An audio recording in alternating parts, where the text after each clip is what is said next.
4:28 a.m. on October 5, 2025, the quiet near Pokrovsk shattered. Ukrainian reconnaissance drones flying low under the dawn mist transmitted the first flashes of Russian armor advancing along Highway H-20. Within minutes, artillery coordinates were confirmed, and the counterstrike began. The thunder that followed was not chaos, it was coordination. Witnesses from the outskirts of the city recalled the sky turning orange as a wave of precision fire struck the leading Russian columns. Thermal imaging later confirmed what ground units saw through the smoke: 2 armored companies destroyed within 5 minutes. Ukrainian forward observers reported over 50 vehicles disabled or burning by sunrise. The area known as Sector Grey, a key approach into Pokrovsk, ceased to exist as a functioning front line. For months, this stretch of Donetsk had been static. Trenches barely shifted, artillery duels repeated day after day. But that morning was different. Ukrainian command had prepared the strike for weeks, guided by satellite reconnaissance and newly integrated battlefield software that linked drones, radar, and artillery in real time. Every Russian move had been mapped and timed. When the order came, the strike packages overlapped like clockwork. The first breach opened west of Novohrodivka, where engineers detonated pre-laid mine corridors, clearing paths for armored units. Russian positions, unprepared for close engagement, responded with scattered counterfire. Most shells fell short, the coordinates were wrong. Russian communications had already been jammed by portable EW units operating from Pokrovsk's northern high-rises. Within an hour, several Russian battalions lost contact with their command chain entirely. By 07:00 a.m., Ukrainian assault teams were already inside the outer industrial ring. Drone footage released later by the Defense Ministry showed burned transport vehicles, their crews scattered along the road, and empty firing positions where Russian infantry had abandoned their posts. One Ukrainian officer described it succinctly: "They were there one moment and gone the next. They didn't retreat, they disintegrated." Field medics working behind the line described a scene that spoke louder than any statistic. "It was over before we reached the front," said a paramedic from the 93rd Brigade. "We saw Russians running without helmets, no formation, no orders. It wasn't a battle. It was a collapse happening in real time." By midday, Pokrovsk's western sectors were firmly under Ukrainian control. The black plumes visible from satellite images that day weren't propaganda. They were verifiable geolocated impacts, depots, and command trucks struck at pre-registered coordinates. The Ukrainian army advanced 20 kilometers in less than 24 hours, the fastest movement on the Donetsk front in nearly a year. That evening, an official communiqué confirmed the liberation of more than 185 square kilometers of occupied ground. Independent observers from the OSCE later verified the same figure using open-source satellite data. The Pokrovsk operation was not only a tactical success, it exposed a systemic failure. Russian logistics had been stretched beyond repair, their defensive grid broken by precision and timing, not numbers. The silence that followed was almost eerie. Russian artillery, which once pounded the area daily, had gone quiet. Instead, reconnaissance drones hovered above empty fields, capturing scenes of abandoned fortifications and unclaimed equipment. For Ukrainian soldiers, it was a clear signal they had not just broken a line, they had broken continuity. And as the night fell over, Pokrovsk command units intercepted Russian transmissions from the east. One voice, identified as a battalion commander, said flatly, "We have no stable position," requesting permission to fall back. "There's nothing left to hold." That transmission was time-stamped 1942. It was the last order recorded before Russian forces disappeared from the western corridor entirely. The battle for Pokrovsk wasn't just the reclaiming of ground, it was the first visible fracture in the machinery of an army that once claimed it could never retreat. What came next would show just how fast that fracture could spread. 2 days after Pokrovsk fell, the war shifted east to Okorotin, a small logistics town that had quietly fed Russian operations across central Donetsk. On paper, it was just another dot on the map. In reality, it was the backbone of Russia's resupply network. And on October 7, 2025, that backbone snapped. At 05:45 a.m., Ukrainian artillery began shelling the Okorotin rail junction, one of the last functioning arteries for Russian ammunition transport. Witnesses described the first strike hitting a line of fuel wagons, setting off a chain of explosions that burned for hours. Fireballs rose hundreds of meters into the air. Satellite photos later confirmed the destruction, at least 12 locomotives and 40 freight cars lost. By midday, Okorotin's supply line was gone. The Russian troops stationed there were stunned. Many had been reassigned from reserve depots just days before expecting quiet duty guarding warehouses. Instead, they woke up under coordinated strikes from both artillery and suicide drones. Intercepted radio chatter captured their panic comms out artillery zeroing in. No air cover, repeat, no air cover. What followed wasn't a battle, it was disintegration. Ukrainian infantry moving under drone reconnaissance pushed through smoke and debris with little resistance. By 09:00 a.m., the first Russian units began to withdraw without orders. An entire motorized rifle battalion disappeared from contact. When reconnaissance drones followed their retreat, they found abandoned vehicles stuck in mud engines still running. The pattern mirrored Pokrovsk. Russia's lines didn't collapse from brute force, they collapsed from overload.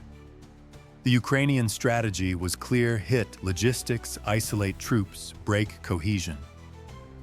Once the supply chain fractured, everything downstream fell apart. Ammunition shortages spread like infection. One captured Russian officer told interrogators, "We had 3 shells per gun. We waited 2 days for fuel." Everyone knew it was over. By that evening, Okorotin was burning. Fires consumed the rail yard warehouses and 2 nearby depots.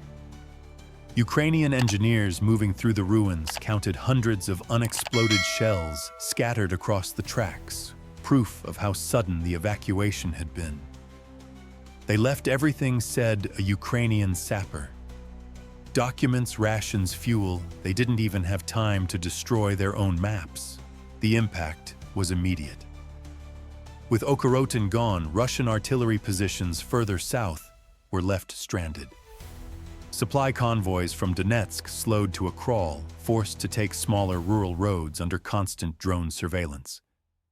Within 48 hours, Ukrainian strike teams intercepted 3 convoys attempting to reach the front. The result: dozens of vehicles destroyed and hundreds of troops captured or scattered. The loss of Okorotin triggered a domino chain Moscow could not stop.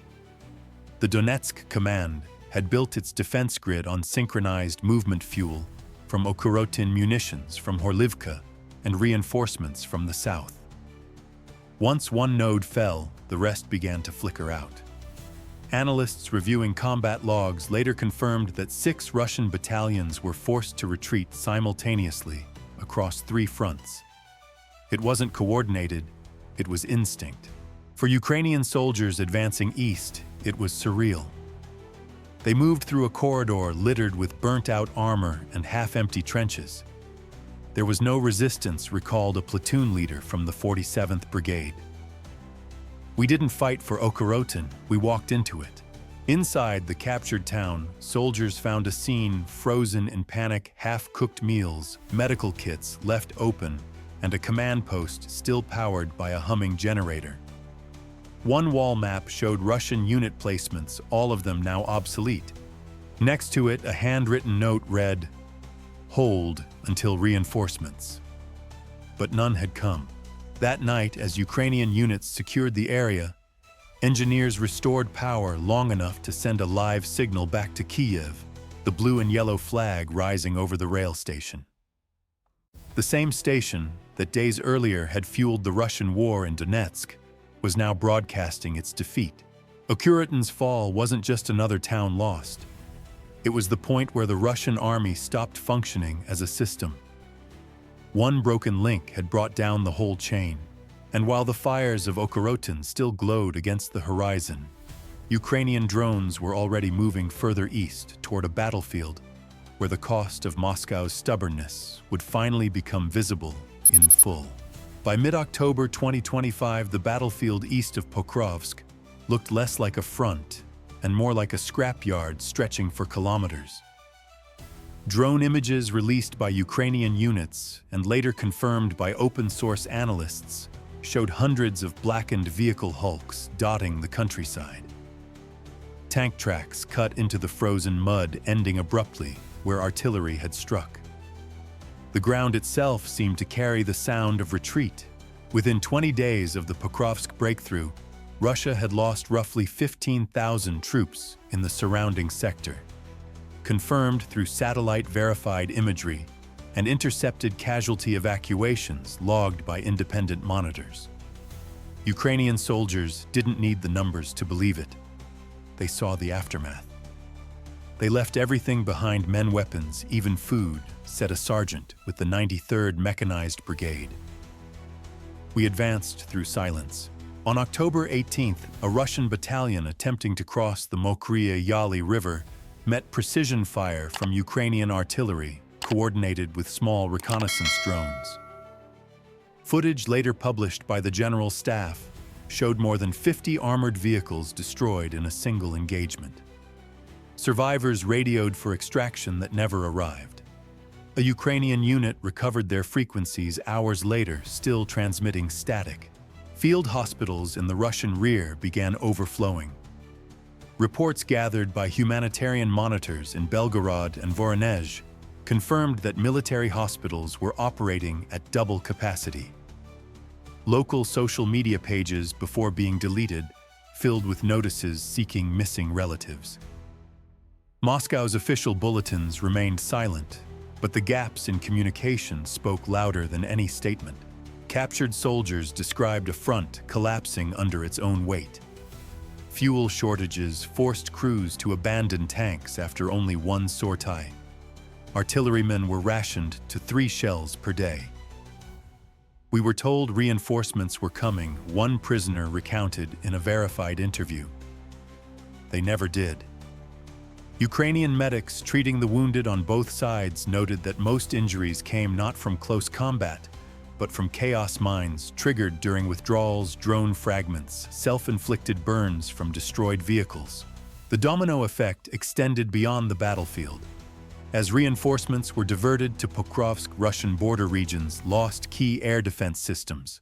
Within days, Ukrainian long-range drones struck oil depots in Bryansk and fuel stores near Tula. The shift in resources was visible from space, where radar coverage once blanketed western Russia gaps now appeared along critical industrial zones. On the ground, the scale of Russian losses began to alter morale even among loyalists. Commanders struggled to maintain discipline as units refused redeployment. Independent monitoring channels recorded over 20 incidents of armed refusal within the 8th Combined Arms Army, the first wave of disobedience since 2023. The Ministry of Defense responded with summary arrests, but by then the damage was psychological. Ukrainian commanders, cautious but confident, ordered controlled advances rather than full pursuit. "We don't chase panic," explained a colonel overseeing the sector. "We let it consume itself." Crews collected intact artillery pieces, repaired them, and turned them around within hours, a visible symbol of the war's reversal. For every destroyed Russian vehicle, there was a pattern: engines seized from lack of oil tracks, blown by friendly mines, fuel tanks punctured by shrapnel. These were not the losses of a fighting army. They were the remnants of one breaking apart from exhaustion. By October 25th, Pokrovsk's perimeter was quiet again. Ukrainian sappers marked dozens of massed vehicle graves, each tagged for investigation. The air still smelled of burning diesel and wet soil. Soldiers spoke softly, aware that what they were seeing was not just victory, it was evidence of a force that had reached its limit. The Pokrovsk sector had become more than a battleground. It was a mirror reflecting Russia's deeper collapse, the point where the cost in men and machines began to outweigh any strategic purpose. And even as Ukrainian troops secured the last pockets of resistance, another transformation was beginning, one that would shift the war from trenches to rooftops, from fire to circuitry. The next phase wasn't about holding ground. It was about controlling the skies. By the final week of October 2025, Pokrovsk had become a maze of smoke and echo. The fighting no longer moved in straight lines. It rippled from block to block, from rooftop to trench. Ukrainian infantry advanced through industrial ruins, while the air above them buzzed with dozens of drones tracing invisible paths through the haze. At 06:10 a.m. on October 23rd, Ukrainian drone operators released a coordinated swarm strike over the northern quarter, 23 FPV drones flying at low altitude, guided by laser marks from reconnaissance teams hiding in warehouses. The feeds streamed live to artillery crews positioned 10 kilometers away. Each impact came seconds apart: a supply truck, a machine gun nest, a command vehicle. The strike crippled Russia's entire northern defense line in under 5 minutes. They stopped talking on the radio after the fourth hit, said an operator who directed the mission. There was nothing left to command. Russian forces tried to respond with artillery, but their targeting grids were outdated. Ukrainian electronic warfare teams were jamming the coordinates, forcing Russian guns to fire blind. Several shells landed on their own retreat routes. By noon, the southern bridge into Pokrovsk collapsed under precision fire, cutting the last usable escape path. Satellite imagery released the same day confirmed wreckage littering both banks of the river, 50-plus vehicles trapped in place. Civilians who had remained in underground shelters heard the battle like a storm overhead. It sounded like constant metal rain, one resident told local reporters afterward. Every 10 seconds, another blast, another roof gone. What made this phase different was speed. Ukrainian assault teams moved building by building, using drones to clear upper floors before entering. Combat footage verified by independent analysts showed soldiers marking cleared rooms with fluorescent tape, while small quadcopters hovered at windows, scanning ahead. Russian troops, unable to counter the aerial threat, fell back deeper into the city's eastern blocks. Their logistics convoys, visible from orbiting surveillance drones, became stationary targets. For 3 days, Pokrovsk's skyline glowed red at night. Fires from fuel depots merged with burning vehicles, forming a visible plume detected by meteorological satellites. Analysts reviewing thermal images noted heat signatures consistent with ammunition detonations, each confirming another Russian loss. Inside the chaos, Ukrainian engineers deployed portable jamming towers disguised as communication vans. These blocked incoming Russian drone signals while keeping Ukrainian frequencies clear. The result was a one-sided battlefield, Russia blind, Ukraine watching everything. "We owned the air above the city," said a technician with the 59th Brigade. If something moved, it didn't move twice. By October 26th, the remaining Russian contingent, estimated at fewer than 700 troops, attempted to withdraw eastward. Most never reached the outskirts. Drone strikes and ambush fire destroyed the convoy within minutes. Later, recovery teams found more than 60 vehicles destroyed or abandoned their engines, still idling. The pattern matched what analysts had seen since the Pokrovsk breakthrough: sudden collapse, no organized defense, only retreat. This stage revealed the strategic contrast defining the entire campaign. Russia's doctrine, mass artillery, armored pushes, centralized command, was unraveling against Ukraine's fast, networked tactics. Pokrovsk was where those two worlds collided, and the old one lost. When the shooting finally faded, Ukrainian soldiers stood among ruins that once housed thousands. Their uniforms were dusted gray with ash. Behind them, the city's industrial skyline twisted cranes, collapsed hangars marked the cost of taking ground meter by meter. "We fought for every floor," one officer said. "They stopped fighting back long before we reached the last." That night, the last confirmed Russian transmission from inside Pokrovsk was intercepted. "All units break contact. Evacuate if possible." After that silence. The following morning, a Ukrainian drone filmed what remained empty intersections, wrecked vehicles stacked along the main road, and a single banner flapping on a half-destroyed building, Ukraine's flag. Pokrovsk's sky was quiet again, but not empty. Dozens of small drones circled above like guardians scanning eastward toward the next Russian fallback line. Because while one city had fallen, the fires it sparked were already moving further behind enemy lines into Russia itself. The fall of Pokrovsk didn't just break a front line, it tore open the rear. Within a week, the war's center of gravity shifted hundreds of kilometers north and east into Russia itself. What began as tactical victory for Ukraine turned into a chain of explosions stretching from the Donetsk border to deep inside Bryansk and Tula. On the night of November 2nd, Ukrainian long-range drones crossed the border undetected. Minutes later, a fuel terminal in Bryansk erupted in flames. 2 hours after that, a chemical storage facility near Belgorod followed. Civil defense sirens wailed across 3 regions. Satellite imagery reviewed the next morning confirmed the strike's multiple heat signatures, each corresponding to large-scale industrial fires. Russian officials blamed electrical faults. Residents posted videos of drones humming overhead before impact. This was the domino effect unleashed. The loss of Pokrovsk and Okorotin had stripped the Russian army of its main logistics arteries.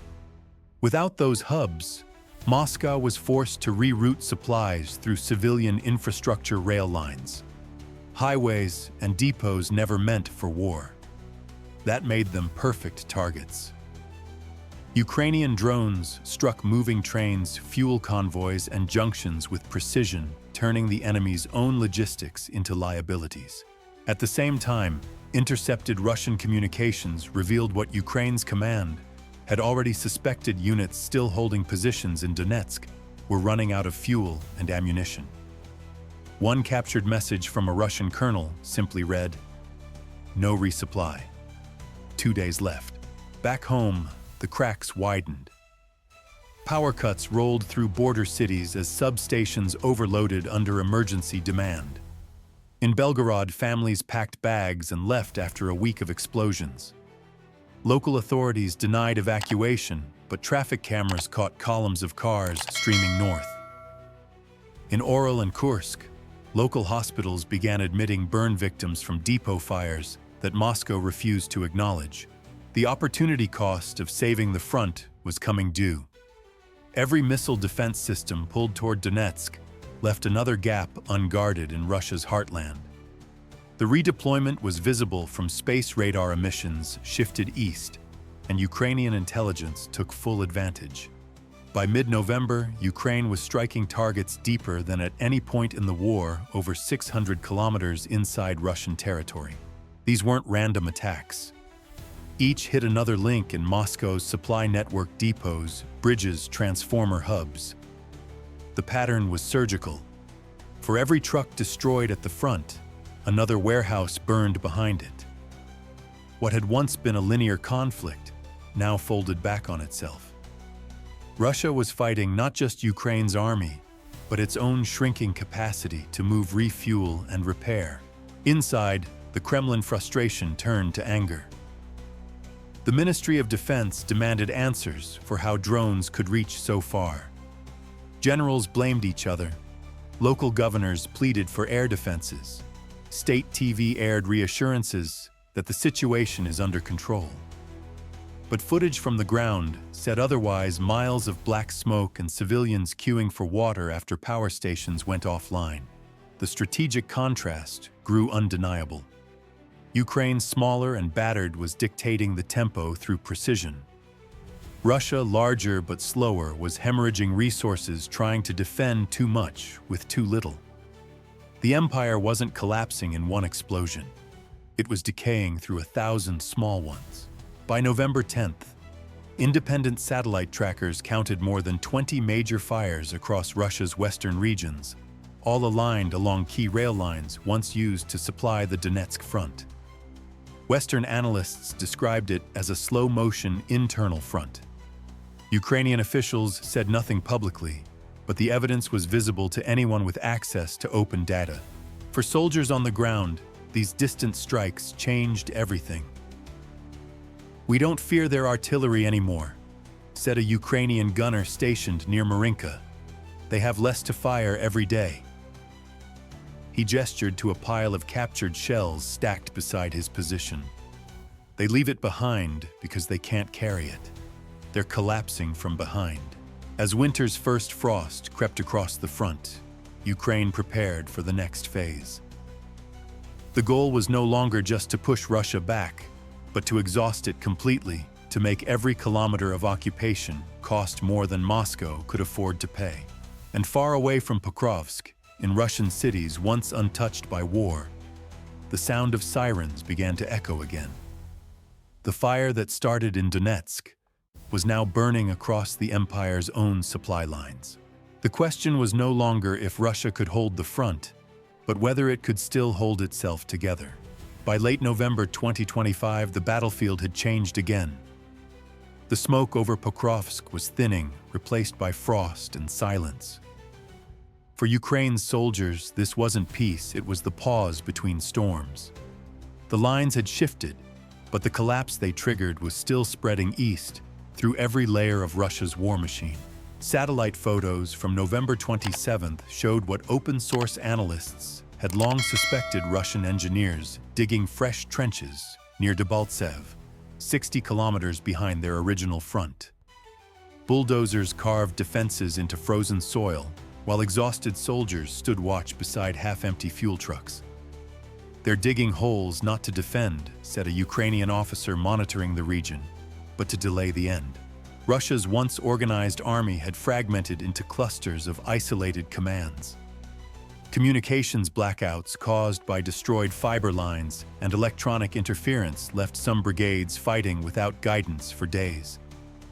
Desertions spiked.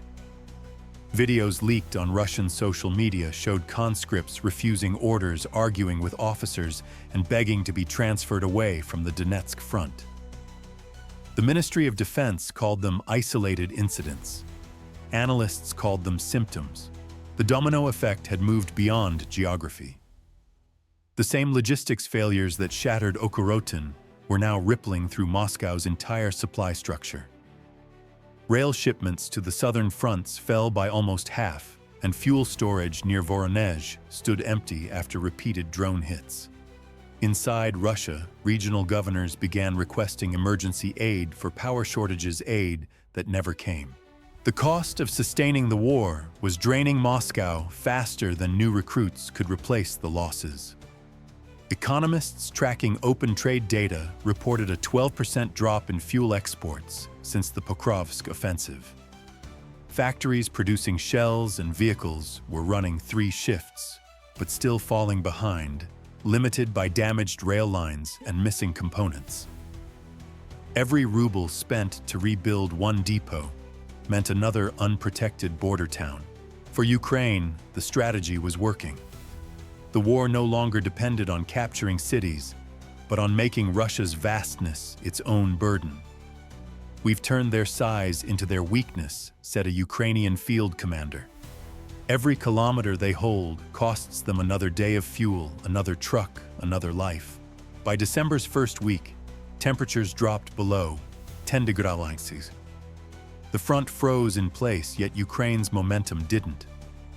Long-range drones continued to strike oil infrastructure in Bryansk and Smolensk, visible on satellite as bright orange blooms against the snow. civilian lights flickered across western Russia as blackouts rolled through. The war that Moscow had once exported was coming home in the dark. Inside, the Kremlin tension grew. Military briefings no longer spoke of offensives. They spoke of stabilization. The word victory disappeared from headlines. Commanders were rotated weekly. Each new face promised recovery. Each failed faster than the last. Even loyal state journalists began using phrases like temporary regrouping, a euphemism the public now heard as retreat. The opportunity cost was unbearable. Every system pulled to protect the Donetsk corridor weakened something else: border, air, defenses, energy grids, troop morale. By trying to save the front, Russia was hollowing itself out from within. Meanwhile, Ukraine, leaner, smaller, but adaptive, was holding steady. Its forces weren't advancing as fast, but they were bleeding the enemy without pause. Each day brought new footage: captured depots, intercepted columns, smoldering trains. Soldiers shared the clips online with one phrase that had become symbolic of the campaign: Pokrovsk started it. The strategic contrast was complete. Russia's empire, built on depth and intimidation, now relied on delay and denial. Ukraine, written off by many at the start of the war, was dictating tempo and territory through precision, intelligence, and endurance.